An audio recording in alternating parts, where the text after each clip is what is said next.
This is a homework help lesson for the distributive property. Again, I'm not going to do all of these, but we'll do a couple of them. So recall the distributive property just says when we have A times quantity B plus C, we distribute or multiply the A to the B and the A to the C. And this can be extended out if we had more than just a binomial. If we had 3 or 4 terms, we just make sure that that term gets multiplied to every term in the parentheses. So let's look at this first one here. We have 8 times the quantity 4y plus 9.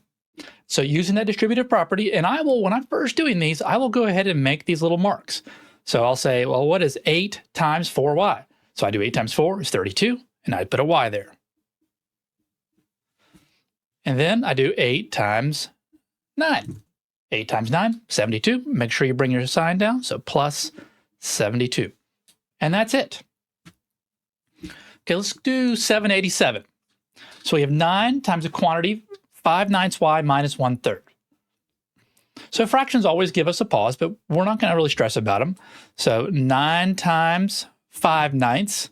So if you need to bring out this arithmetic, I'm doing 9 over 1 times 5/9.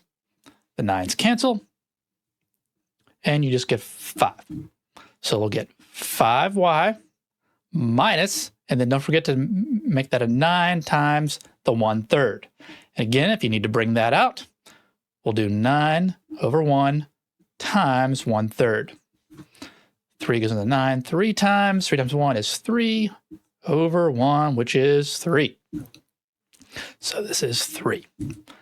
Now you don't have to do all that. You can definitely use a calculator to multiply that out, but I tried to make these numbers come out where we can work with these on paper and mentally sort of understand what's happening.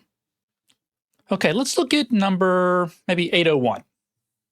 So 801, I've got 16 minus 3 times the quantity y plus 8. So on this one, what gets distributed? Well, this minus 3 does. Can I go ahead and do 16 minus 3? No. Recall order of operations. So order of operations, the multiplication and division are going to come before any addition and subtraction. So in this case, I'm going to go ahead and distribute that minus 3 onto both of those terms. And so just bring down your 16.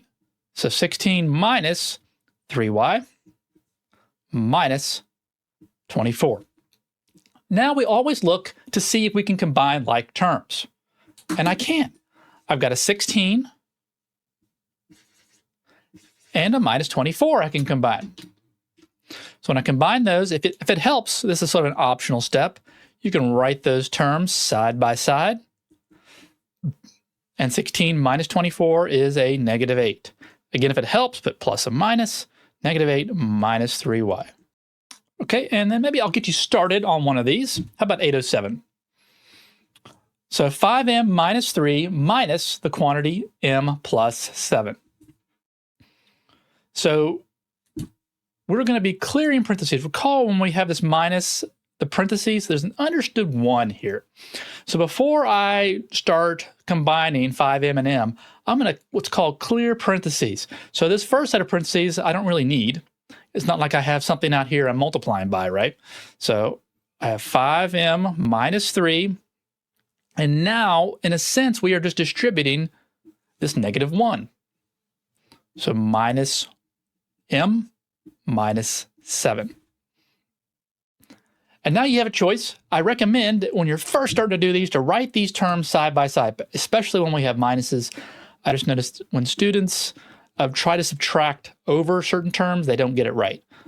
So put those like terms side by side. Make sure you're keeping the signs with it. I like saying plus a negative, plus a negative, plus a negative. Okay, so 5m plus a negative m is just 4m. And then negative 3 plus a negative 7 is a minus 10 or plus a negative 10. Those are both fine. All right, so I hope that helps.